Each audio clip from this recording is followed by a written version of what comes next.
Ladies and gentlemen, ladies and gentlemen, welcome into Fantasy Football University, FFU.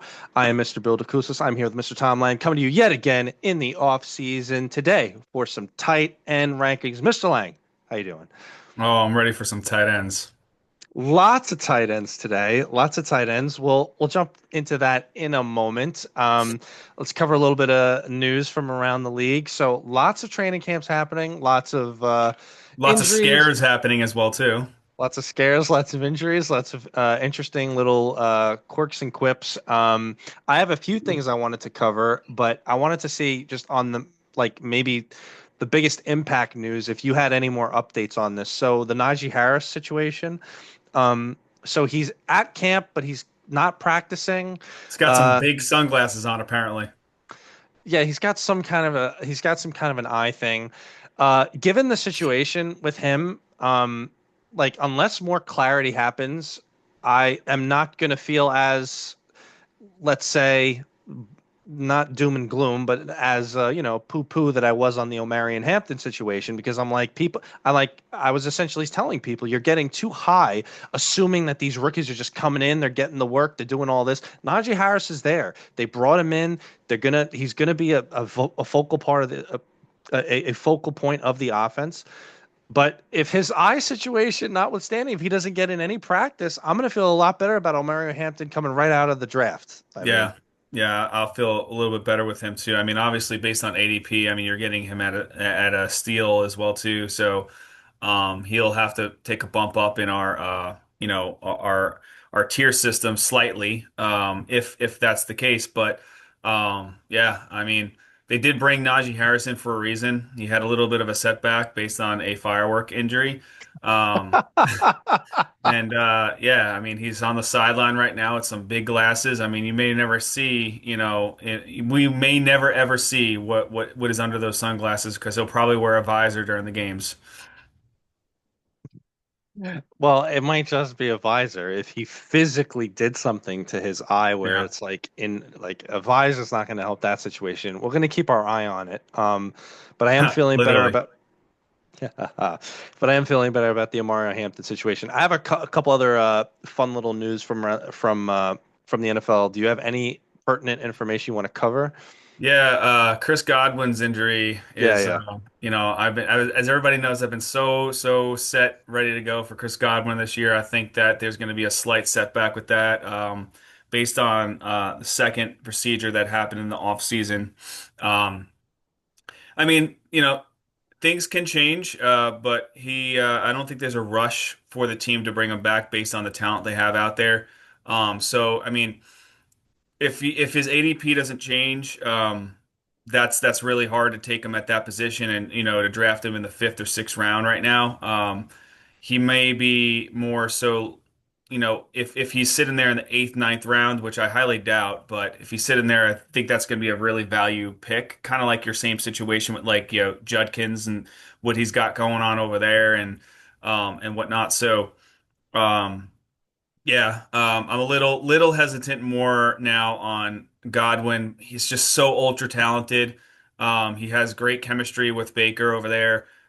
He obviously has proven to be a number one wide receiver in fantasy football when healthy. So, I mean, he's going to be a great value. But we'll see, obviously, as we get closer to these mock drafts and draft season, which is in a couple days. We're getting right August on is it. Huh? draft season, so I really hope nobody's doing drafts like legitimate drafts August 1st.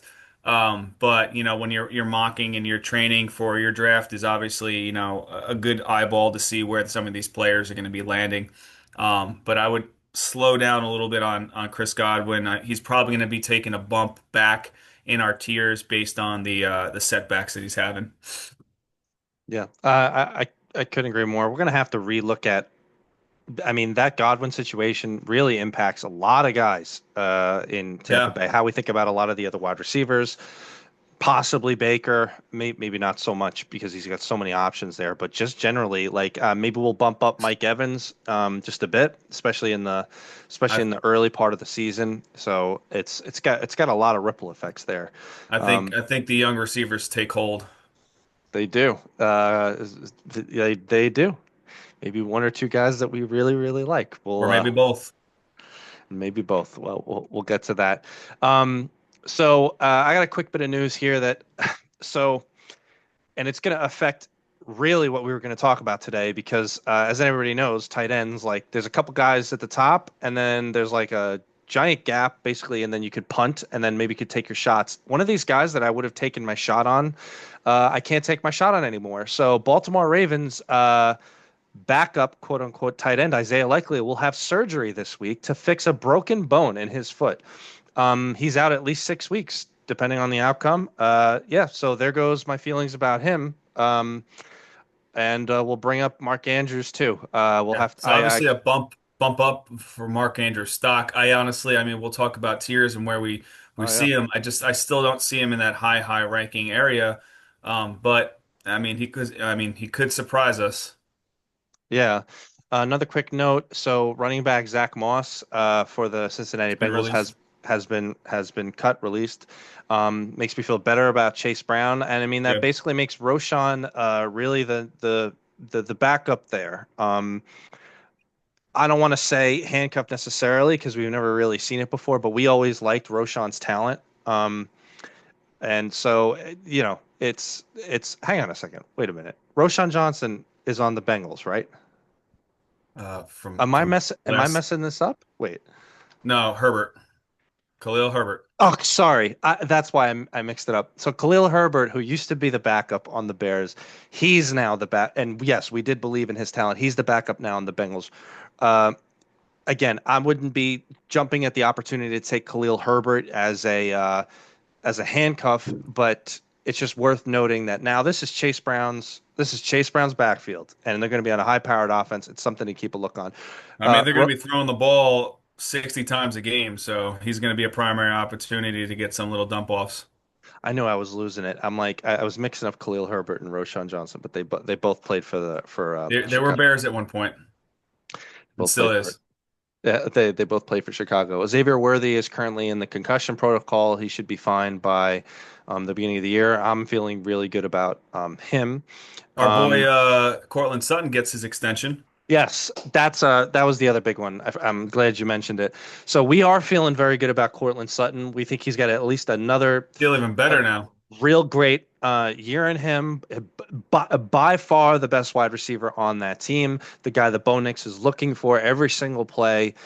It just solidifies that as a quality wide receiver too, with some real good upside.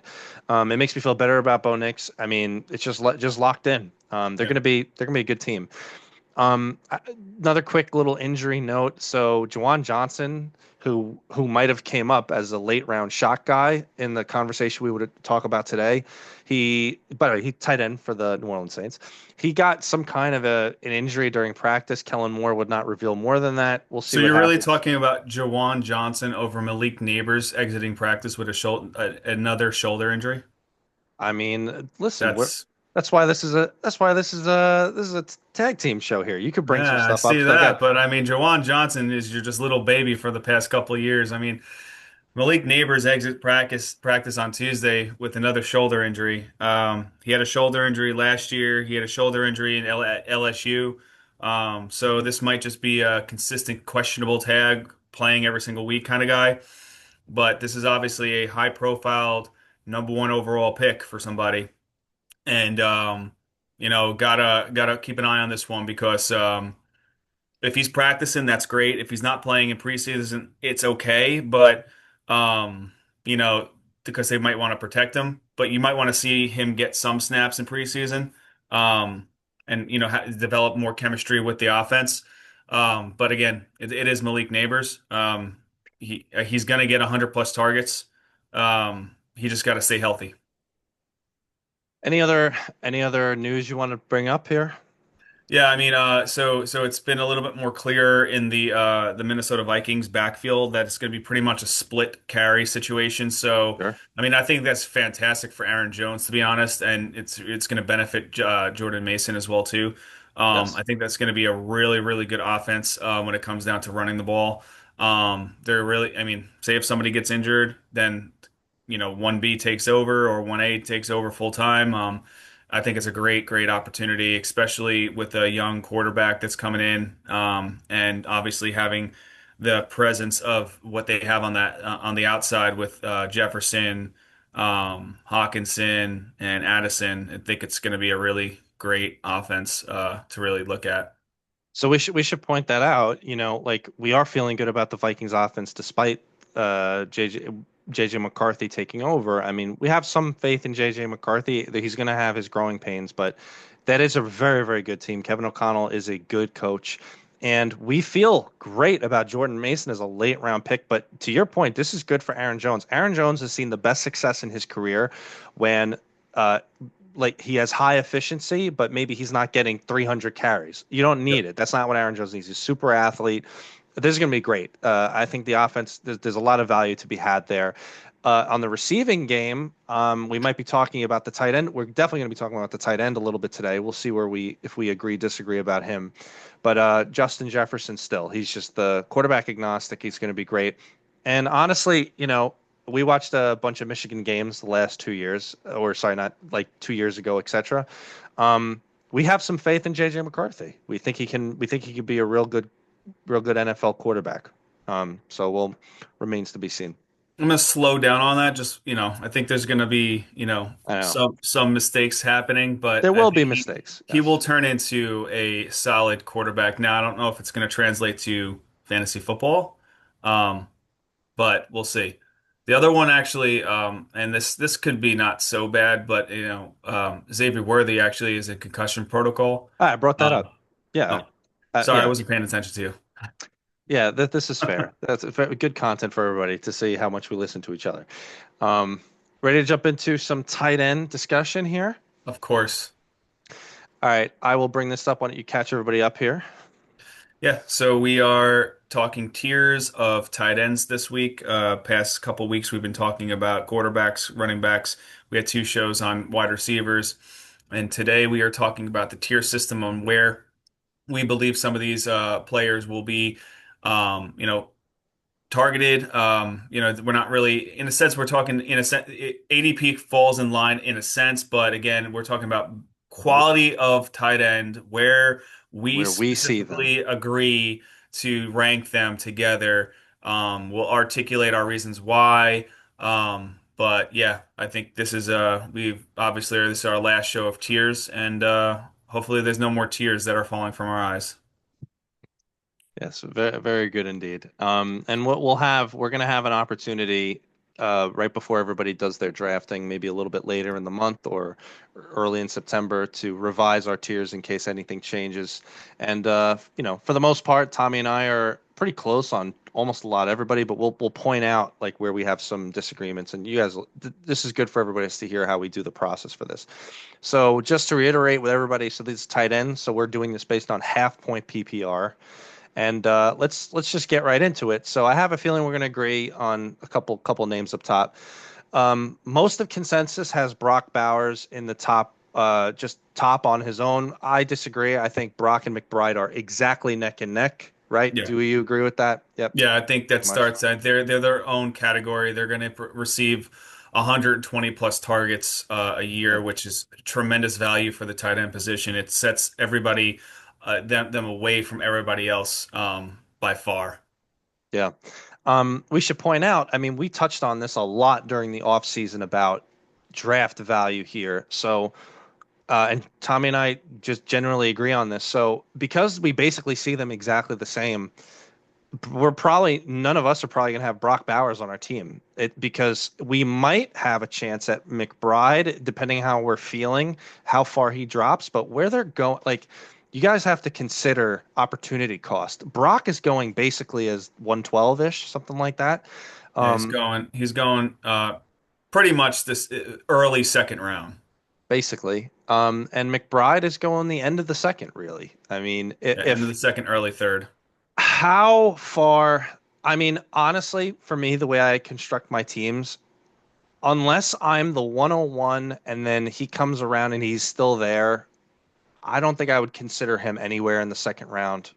Would Yeah. you? I mean, No. So my perspective is this, like, right, like the only way that I would really look at a tight end to, that high value and pay that price for him is if there is like a bonus, like a half a point extra, like if you're getting 1.5 points per reception for the tight end position. I mean, there outside of that, you can really just maximize your draft around quality players in that position and fill the rosters on areas where you really can't find those heavy duty players later in rounds. So, you can find streaming opportunities when it comes down to week in, week out players later in the drafts with tight ends, but it's just tough. It's tough for me to pay that price for a Brock Bowers or a McBride unless they fall.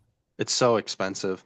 By the way, we're going to have a chance coming up in one of our shows to really, really dive into draft strategy and a little bit of the math of this. So there's a reason why we say you can stream quarterbacks and stream tight ends. It's just the math of it. These are onesie positions. You only have to fill one position a week. And at the same time, it's supply and demand. Every team, every 32 teams, they're all starting a tight end, they're all starting a quarterback. And generally speaking, in your league, you're only like there's only 12 teams playing against each other. For Yeah. anybody who might be maybe even if they're rostering two quarterbacks or two tight ends, there's still plenty of starting guys that you could throw in there if you're the right matchup, the right guy, etc. So like you don't have to break your back unless you get unless it's never nothing's ever guaranteed, but unless you're getting a really high statistical chance of being so far and away ahead of guys that would have been below it, and your opportunity cost isn't worth it. And that's kind of what Tommy and I are saying here, that the opportunity cost for these guys at their current price is just so gigantic. If McBride were to fall somewhere late in the third, man, I don't know, but just where they're going, it's a little bit tough. But again, if you're calling your shot, if you really think McBride is going to have a crazy, crazy, amazing, amazing year, call your shot, take it. Then if that's how you feel, but that's what we see. It is what it is. Brock and McBride are the best, I think and I think with McBride, he was so fantasy relevant because of receptions, his yards, all of that. He only got his touchdowns later in the season, and it was very singular. So, I mean, I if you get think more I think touchdowns, it'll be yeah, better. I Yeah, think I think he'll have a bump up on touchdowns this year. Even if he gets five or six, that's 4 to 5 more that he didn't have last year. right. Um, and I do think he's going to get slightly less targets because obviously we're so high on Harrison this year. So I think he's going to get slightly less targets, but he's going to add the value based on the touchdowns he'll receive. Yeah. Um, And again, the way we feel about Arizona, it's like they're going to get better because they have to get better. Yeah. That's been basically our argument. So, really, nothing else to say about them. You're going to find very little disagreement throughout the whatever website, whatever else, except that we just see McBride basically equal to Brock. So, if any of them is going to end up my team, it'll be McBride, but probably neither. Um, let's jump to so. I've got one guy in the second tier. I have a feeling you agree with this too. George Kittle in a tier of his own, I No, believe. I got three No. people in this tier. Okay. Well, I know you've got George there. So who do you have in along with George? All right. So I have TJ Hawkinson and Travis Kelsey. Okay.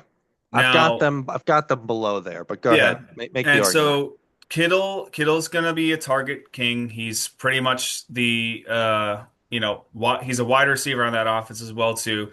He's gonna come across injuries and because of the way his style of play. But with the amount of targets that I believe that he's gonna receive, I believe is the same exact target range that TJ Hawkinson and also Travis Kelsey are gonna receive as well too. Also with the touchdown opportunities. With TJ Hawkinson, you have a rookie quarterback, second year, but technically his rookie season quarterback coming in. They lean more towards the tight end. Obviously, and close when they get closer to the end zone, it's either going to be running the ball or it's going to be thrown to the tight end. So I think based on that, TJ Hawkinson is a tremendous talent. They're going to utilize him in the same system that he's been in since he's been traded from the Lions a couple of years back. He's going to take a positive increase. He came off of an injury last year, and he basically was just guns blazing moving forward after that. So he just was great. He had a little bit of regression in the beginning, but he was doing really good towards the end of the year. And then with Travis Kelsey, I mean, you know. It. obviously it just depends on the shape that he's coming in. And looking at camp, he looks like he's in better condition than he He was did. last year. He has a little bit more drive and focus, and obviously he's Mahomes' guy. So I don't Sure. see why there would be any type of regression in targets or even receptions. Yards are his primary focus this year, and touchdowns. So that's why I put them all in the same category. Hawkinson and also Kelsey, you get a round, 2 rounds, maybe 3 rounds later than Kittle, and it's a tremendous value with the same progression, same type of stats you're going to pretty much see through the year. So that much I agree with you. I would see them as a better value, but remember now how we're ranking these guys. It's irrespective of their current ADP, Correct. and then after the fact, we'll point out, hey, this guy's a value, this guy's a bust, But whatever. as I said, I So believe that these players are going to have the same consistency ratio as Kittle will, so based I on just so I want to target point range. out. So you're lumping them in the same tier. That means you would consider ADP out the door, you could see Hawkinson having a better year than Kittle. That's what you're saying. I I just could want to. see, like I just said, I could see them having the same statistical year together. I could see it Bringing them, happening, putting them but in the same category doesn't mean that I could see them having a better year. It means that I could see them having the same statistical year as each other. right. But it would like the logic here is like where do you see who has the greater chance?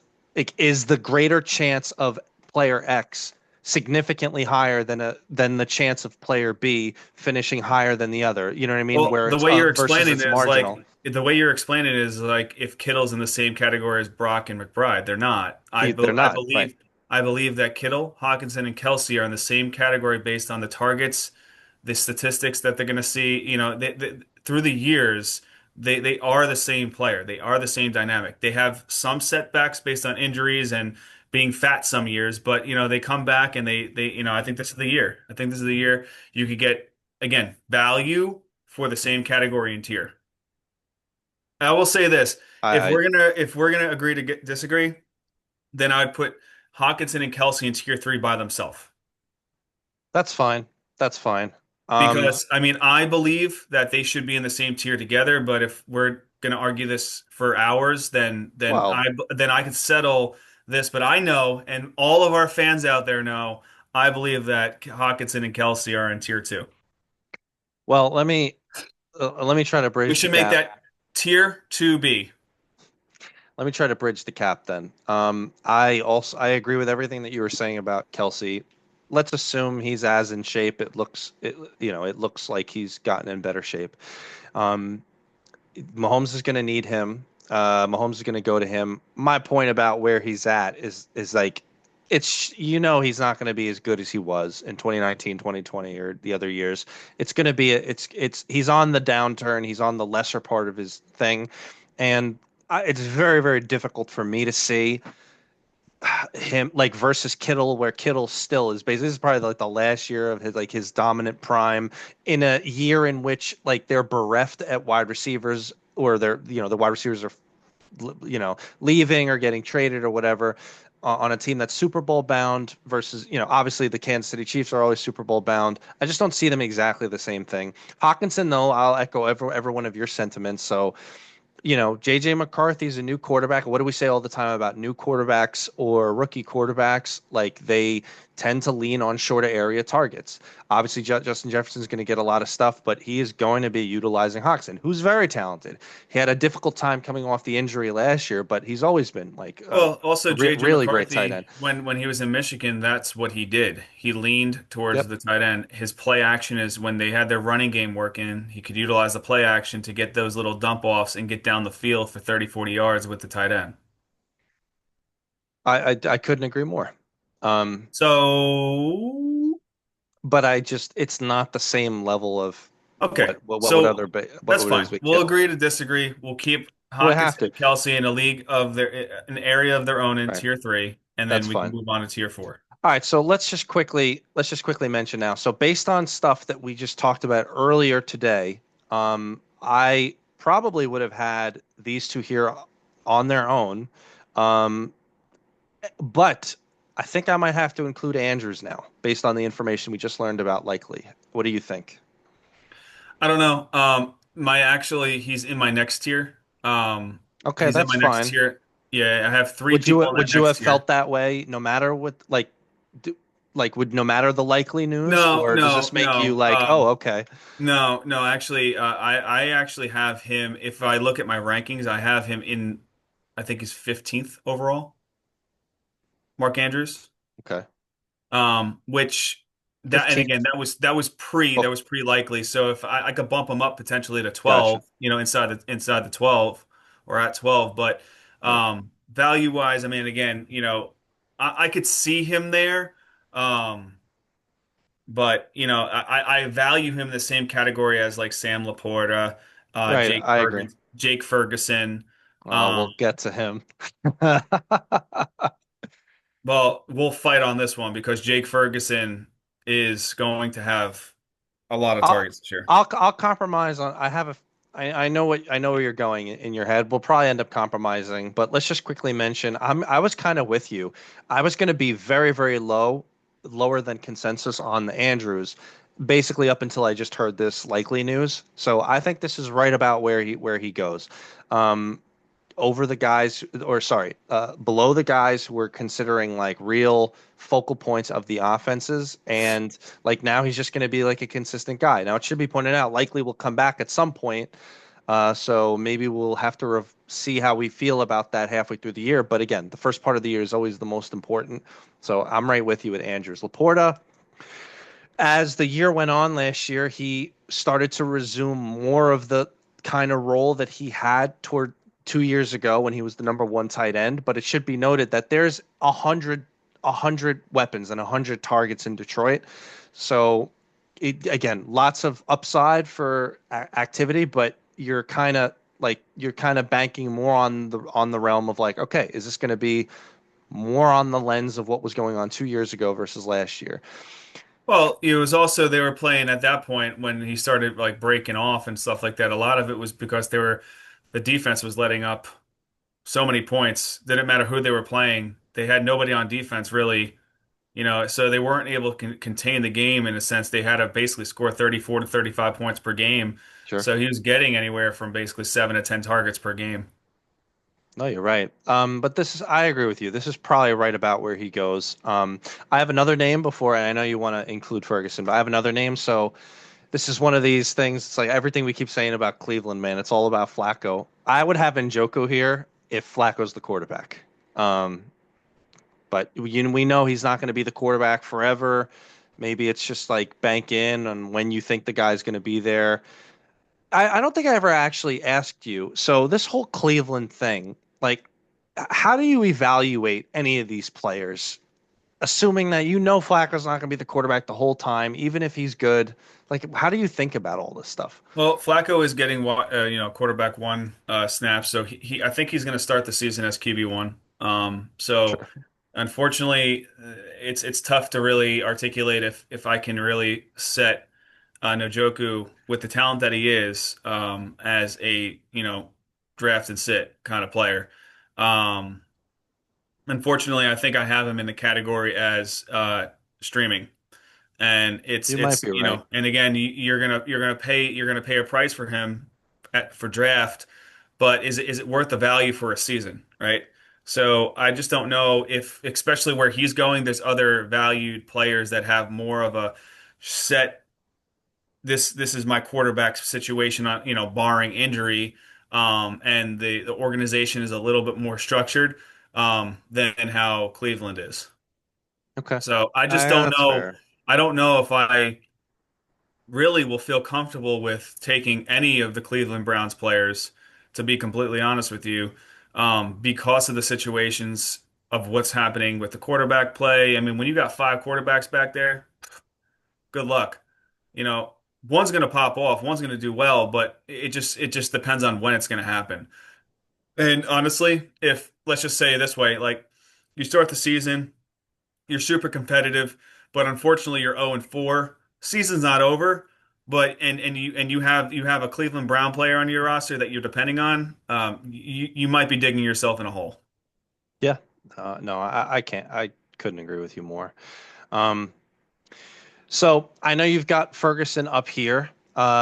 So given what you just mentioned about like guys, and again, you might disagree with this, but so what do we got? One, two, three, four, five, six, seven. After these seven guys, and again, Andrews wouldn't have even been on this list for me until I just heard the likely things. My opinion, it would have been okay, punt the position. Just don't even worry about it. Pick somebody up at the end of the draft, and we could talk about a lot of these late round shots. And I would agree. I think Ferguson is one of those guys that's a late round shot. Um, but you disagree. You think from a consistency and from a performance perspective, you would take him. Well, not take him, but I'm saying you have him from a performance perspective as good as Laporta. That's what you're Yes, saying. yes. Okay. Okay. So then he's a massive value here. Yeah, his 2023 year, fully healthy, 17 games. He finished off at tight end nine. Now, it's not saying much, but he did have 102 targets, 71 receptions, 761 yards, five touchdowns. The year of 2024, he obviously dealt with Dak Prescott's injuries.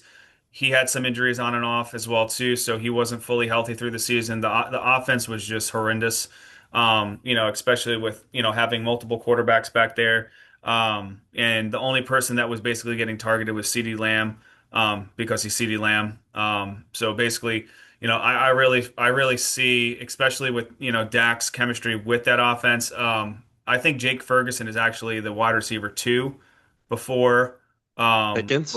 before Pickens, to be honest. Now I think it's gonna, juggle a little bit here and there, but I think three players can really work that offense, the amount of passes they're going to have to throw this year, especially with what they have in the backfield. They don't really have a sustained 100% backfield. Yes, you got Javante Emma Effin Williams back there. He's gonna kill it all day long, hopefully. But I really think that they're gonna be playing a lot of games where they're gonna have to score some points, and Dak is going to be throwing the ball, and I think Jake Ferguson is going to have an opportunity to be play one-on-one coverage and get some opportunities in the end zone this year. He could have 5 to 6 touchdowns easily, and even if he gets 102 targets for 71 yards, uh, 761, and say 6 or 7 touchdowns, I mean that's a very good year for you. That's what It's you're gonna, and that's what you're going to see for Laporta and also Andrews. it's difficult to argue with you. I mean, I feel kind of the same way. I wouldn't have him up here, but I don't have like I That's funny. My next tier is called punt, and then I just go down basically. Like now we just talk like shots and stuff. But if you want to include him up here, you compromise the other way. I'm happy to compromise this way. We can identify him as a value. I would just say like here's what we agree on. Dallas is going like their passing attack is going to have to carry them because Yeah. their running game is going to be bad, and their defense is as bad as it has been in the Dak Prescott era. So at this point, on top of the fact that they're going to have to throw to just win all their games, I mean they're in a tough division. So I'm more inclined to be on that thing. I wouldn't have him this high. I would have him as in the top shots below the punt, but I'm happy with that. I'll compromise there. Yeah, but and all of your reasoning, I'm just 100. I agree with every bit of the reasoning. So before we kind of tell everybody to punt, is there any other people even remotely up here? Because I don't think there is. I don't. I I don't think there is, but I just don't. I'll say this. I'll say early on, right there. There's going to be values early on. If right. you're looking at ADP, like for example, there's going to be values early on that Yeah, are we going to should be point that out. I that was are going gonna to be ask it. very successful early in the year, and then they're going to start fading as the rest of the year goes on. There's a couple players that I'd like to talk about in that perspective, and then I think there's going to be late risers as well too, that will be stars in the tight end position, not only for this year but for looking for next year's and years to come. Yes, Um, so Zach Ertz is a player that I think is a value to start the season. to Uh, start the season. Start Yes, the season, and you're not paying much for him. You're not paying. You might be able to right. get him in the 14th, 15th round. Um, so Zach Ertz obviously has had a tremendous value on this offense, especially with Jaden Daniels last year. He wasn't getting, you know, 12, 13, 14 targets, but he was getting valuable targets that got those first downs. And then also he was getting targets towards the end of the season. He was getting targets in the end zone, which obviously gave you touchdown points as well too. Now, he's not going to have his 100-yard games, but he's going to catch pretty much every single ball that's thrown to him. So he is a vet. He's on his last year. They signed up for one more year. I don't see him basically being a value all season. But this is a player that I would say if I'm completely punting or I'm drafting and everybody all these players, you got one, two, three, four, five, six, seven, all these eight players are gone.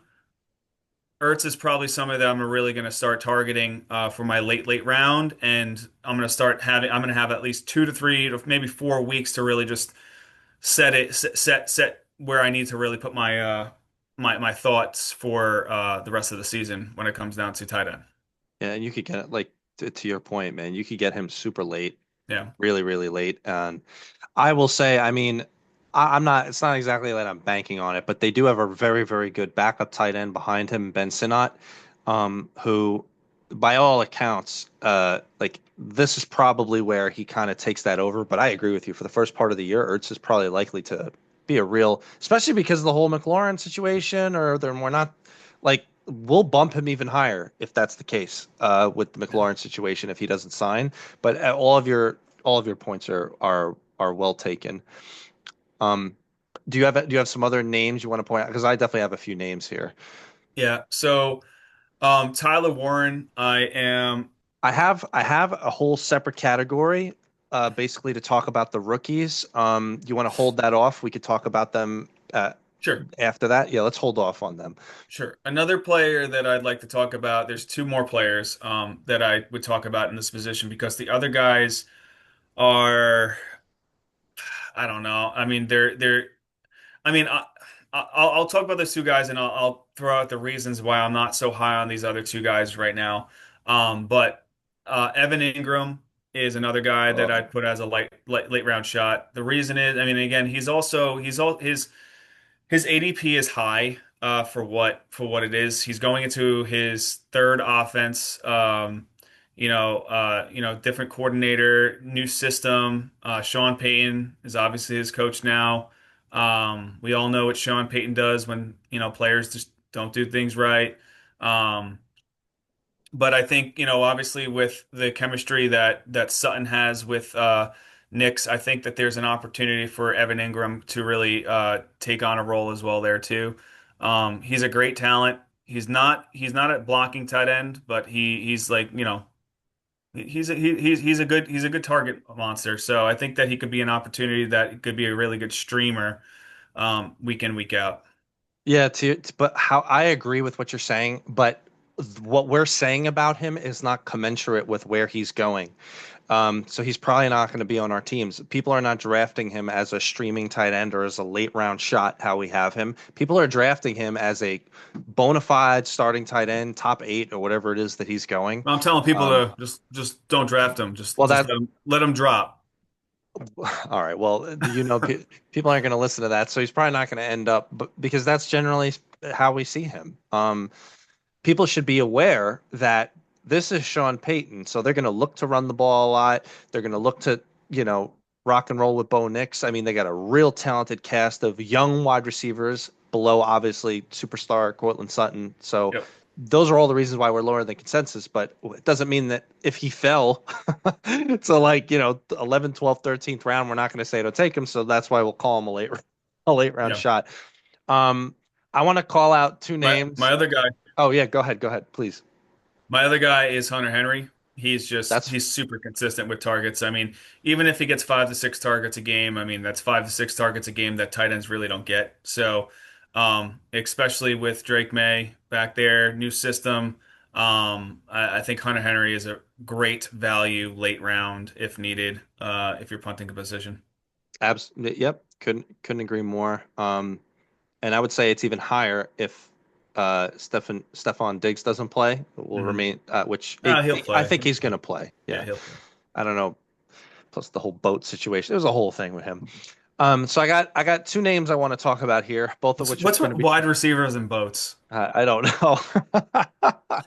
So I got two names I want to talk about here, both of which are funny. So first of all, I'll just bring up Dalton Kincaid. So um, this should be a good example, and it just depends on what you're looking for. For me, if I'm taking a late round shot on these tight ends, it means I'm not really committed to them. I could switch them out if I don't like what's going on. So I might as well go for some upside. Uh, Dalton Kincaid, you know, could end up being the number one target for the Bills, where they do not have the best wide receiver core. We believe in Khalil Shakir, but given the other wide receiver cores that exist in the league, it's not the strongest. And he's a talented guy. There was a lot of promise. He was highly drafted 2 years ago. Didn't have the best year last year. Maybe he worked on his mechanic. Like this is a upside shot. So I Yeah, think he again, got huge, so he's ready. if you've punted the position, this is not a bad shot to take. And then, at the behest of really just at the behest of hating ourselves for the rest of our lives, I do want to highlight Kyle Pitts here. Just bear with me, okay? I want to. You and I could sit here forever and talk about the bad. Let me just mention some of the good. First of all, where he's getting drafted is you're very, very similar to other guys. You're paying nothing. Second of all, and it's going to come up when we have the players coming into the contract show, he is going into a contract year after basically failing for what his draft capital was for however many years. He is going to be extremely motivated to do well. They have a better quarterback situation. It's a more stable team. They're the good head coach, an up and coming team that's going to be reliant on shorter area targets. I think it's an opportunity that you could take that doesn't cost you very much. And if it doesn't work, it's the old just, pick your Taylor Swift song that you don't like and just get rid of them and then you could just move on and then find a different guy. That's my sales pitch on it. I'm not threatening anybody that they need to take him, but if you're going for upside, if you've punted the position, there you go. That's my sales pitch. Um, Given what I'm saying, I know it's Kyle Pitts and you hate it, but does it make sense my arguments there? Sure. Okay. I No, yeah. I mean, no, it does make sense because obviously last year and the years prior to, he obviously was a valued pick that you'd have to take so early in the drafts and stuff like that. Now you're just getting him at nothing. right. So, sorry, a non-valued pick. Now you're just getting for nothing. I mean, he's not even being drafted at some drafts. So, if you want to take a risk and or fill your 15th spot on the drafts as Kyle Pitts could be your 15th round pick.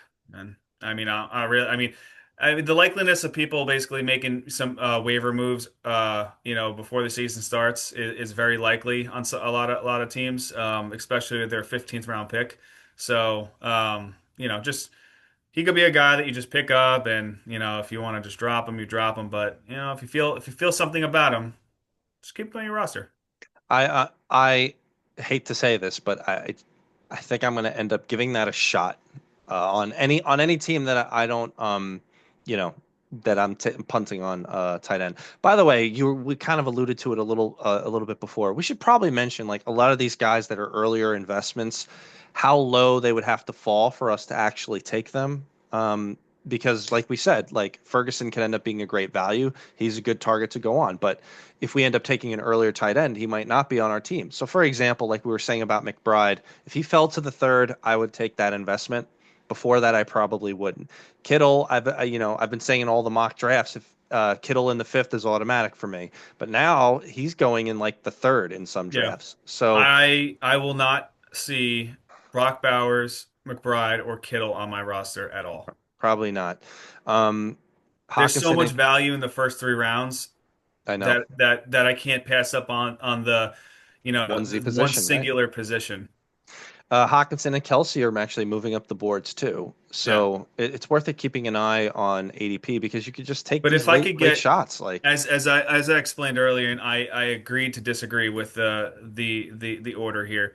But if I could get Hawkinson or if I could get Kelsey in the fifth, sixth round potentially for the value that I believe that he's going to have the same amount of targets as Kittle, That's where my head's at. Yeah. All right, so let's just talk about the rookies here. So this is an important topic. We probably could talk about a whole show about this, but up until very, very recently, only a couple of years ago, were rookie tight ends a trap. It was something that even no matter how hyped they would have been, no matter how great, no matter what Mel Kiper said or whatever, you should never have drafted them. You shouldn't have gotten them because they were not going to do anything. They weren't going to do much. Rookie tight ends took a while to develop into the NFL and turn into something. Case in point, even Gronk and Kelsey did not have that good of rookie years. It was like up until very recently, it was like Evan Ingram was the only guy who had a semi good rookie year, and even that wasn't that impressive. That was blown up for the last 2 years. 2 years ago, Laporta, rookie tight end, crushes it. Last year, Brock Bowers, rookie tight end, crushes it.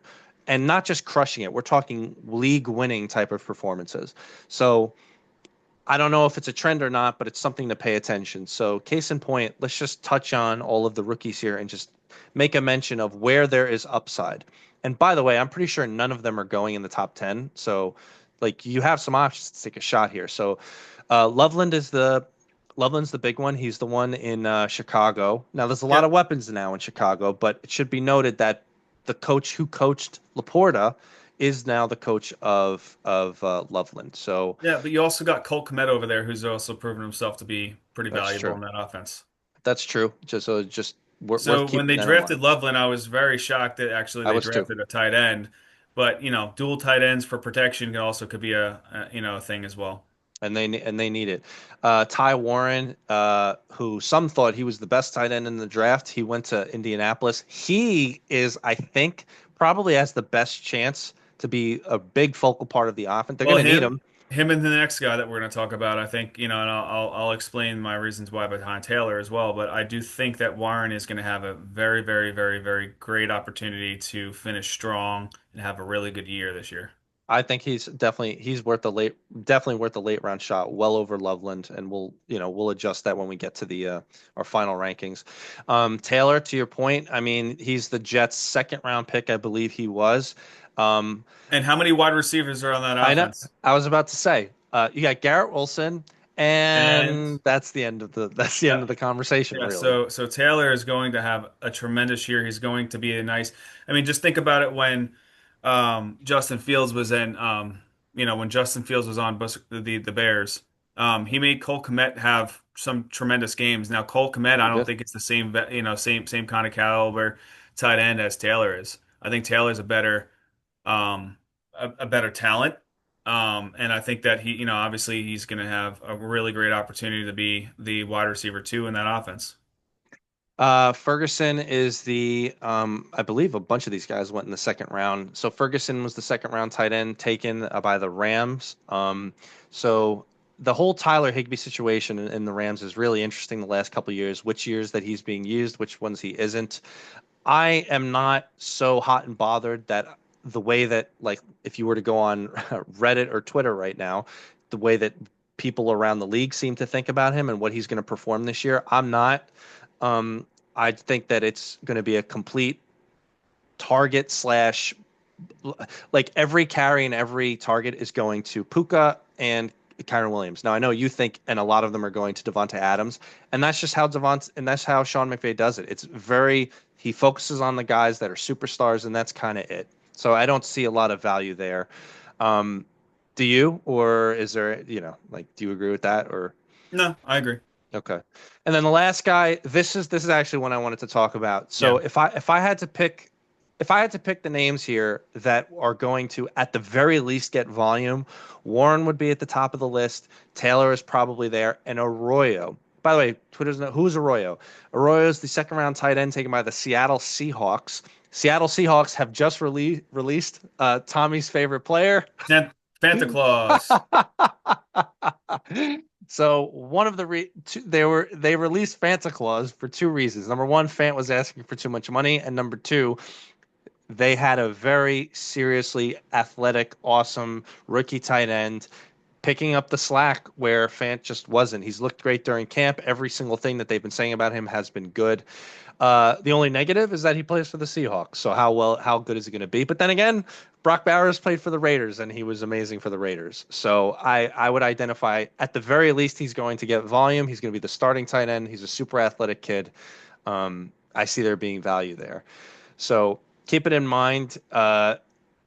Now, I will say this, in college, he had some big runs outside of that. I mean, he wasn't really heavily targeted, so it's taking on volume. NFL volume is drastically different than college volume.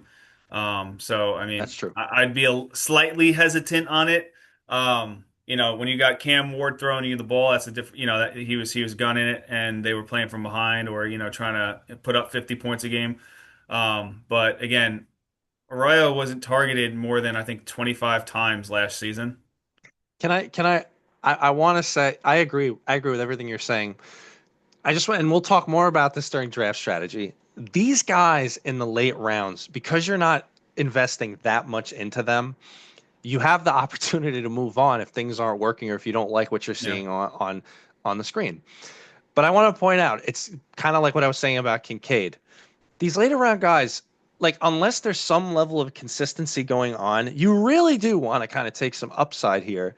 And like I would take a guy like Arroyo or Kincaid or Warren over Pat Fryermuth. Like I don't want to hear the names of the like random tight end who's a Yeah, talking. starter who gets 3 targets a game. Yeah. Like I mean, come on. Well, bringing up Pat Freiermuth, they're actually late round shots when we were talking about. Ugh. No, no, no, no, no, no, no, no, no. I wanted to talk about two players that last year would have fit here, and now this year because they're on the same team, and the way that offense is going to roll into quarterback play, I Jono and don't Pat, right? believe that they're going to find the same statistical volume that they have in the past. And Agreed. it's unfortunate because Jonnu Smith had a tremendous year. Yes. And also on top of that, Pat Freiermuth got paid last year, right? Right. Now you got two good tight ends. Obviously, Smith is super aged. I think that he's going to have some value, but I just don't see it happening in an Aaron Rodgers offense. Aaron Rodgers doesn't really outside of Jermichael Finley back in the day, before he got injured. He's never really targeted a tight end. He's not a he doesn't tight ends block for him. So that's why they have two tight ends. And I think you know that's just it is what it is. I bring that's a good name too. Jono, even though he's back with Arthur Smith now, it's just like they got 2 good tight ends. Like Yeah, and Arthur that Smith, but you got to remember Aaron Rodgers runs that offense. some other tight end names that we purpose that at least I purposely don't have on here. That like if you were to go on Reddit or draft Twitter or anything, like they are all over the place. So tight end for the Miami Dolphins, Darren Waller. Um, I'm gonna say don't buy into it. I don't think No, it's a joke. any I don't think anything is gonna happen with it. That's the first trade the Giants ever got something from and gave nothing away.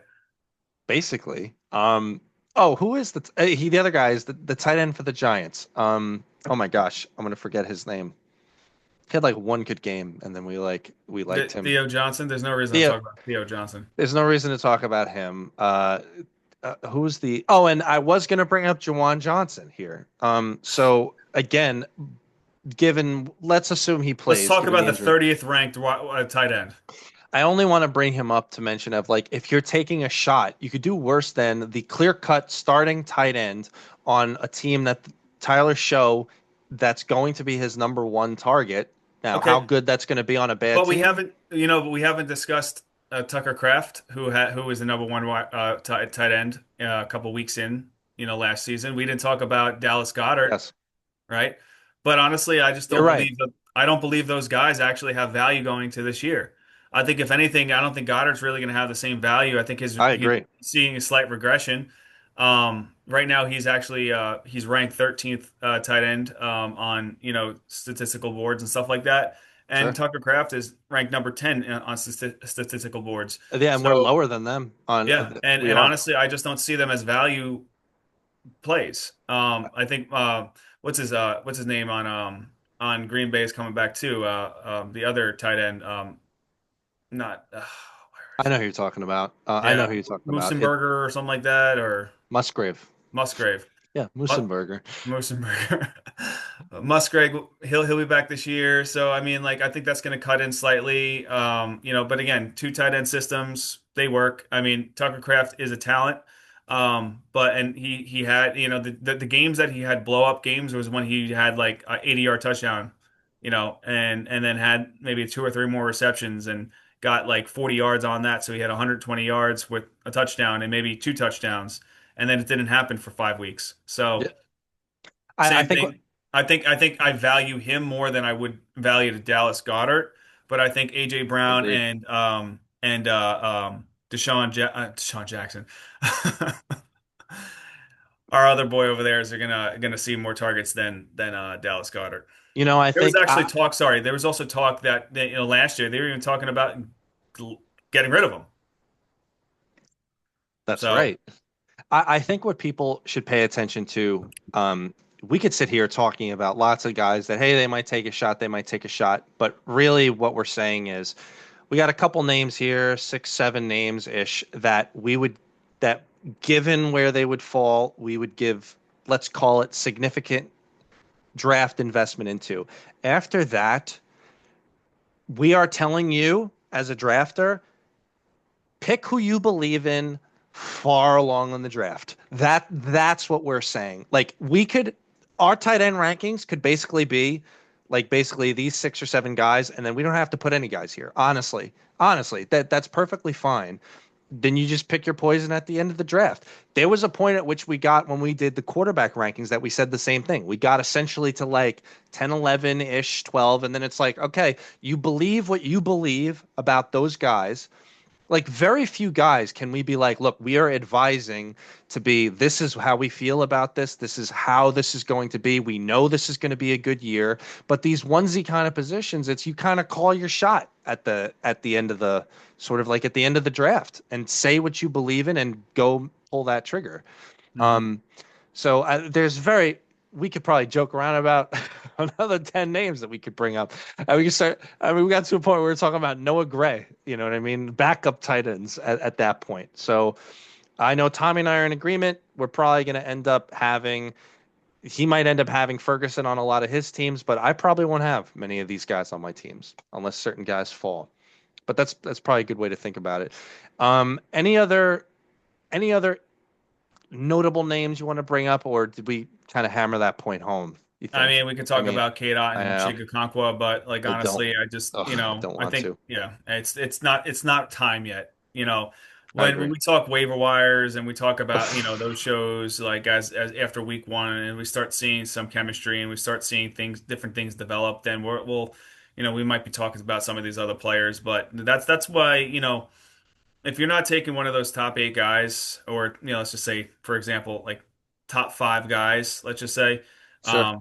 you're kind of just potentially thinking about the tight end position down the road if need be. You're not thinking about bye weeks or injuries. You just think about injuries when they happen. But you're not really thinking too much about those kind of moves. So and again, the value of keeping two tight ends when you have a top five tight end on your roster is not valuable at all.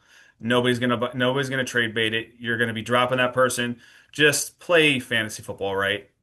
Better your roster by having more maximized depth when it comes down to your wide receivers, running backs, on those positions that you actually physically need. Um, because it's injuries catch up and bye weeks catch up. So you don't Sure. want to lose your bye weeks. No, I agree. Yeah, it serves us nothing to just bring up other guys and stuff. Yeah. So we'll leave that there with tight ends. So that's our initial first draft. Really, this is our earlier um, tiers and rankings that we did for all the positions. So we have some interesting shows coming up now, and we're gonna have another chance and another pass before everybody does their drafts of finalizing and tweaking our rankings for all the different positions, and we'll post them so that everybody could see them and everybody could go through them and see what we think about all those positions. And then, I mean, we're gearing right up into the NFL season here. Just to remind everybody, during the season, we do two shows every week, at least for now, and then we'll see what happens in the future. But we've got And we do a everybody, live Sunday and we do show as well too. and we do a live Sunday show too. So that's three shows a week. And we really make an effort we make a real effort on Tuesdays and on Wednesdays for waivers and for forecasting. We put a lot of effort into that to really help everybody out. So we really appreciate everybody who's listening, and we invite more of you guys to keep being a part of the show and listening. And tell us how we're doing. I mean, hopefully we're helping everybody win. And you guys, I mean, we were pretty accurate with stuff last year, and now we're predicting all the stuff for the draft. So, I mean, we're feeling really good about this, and we can't thank everybody enough for watching. So, closing thoughts, Mr. Lang? Yeah, if you guys could share, subscribe, tell your moms, your dads, your grandparents to subscribe to our content and watch our videos. Bring up the algorithm. We appreciate that. But again, like Billy said, we appreciate our community. We'll keep bringing, everything 100% to you guys every single week. Articulate our reasons why, help you guys win some championships, and yeah, just keep us posted if you have any questions and drop some comments on your draft needs and everything. Exactly. All right. Thank you, everybody.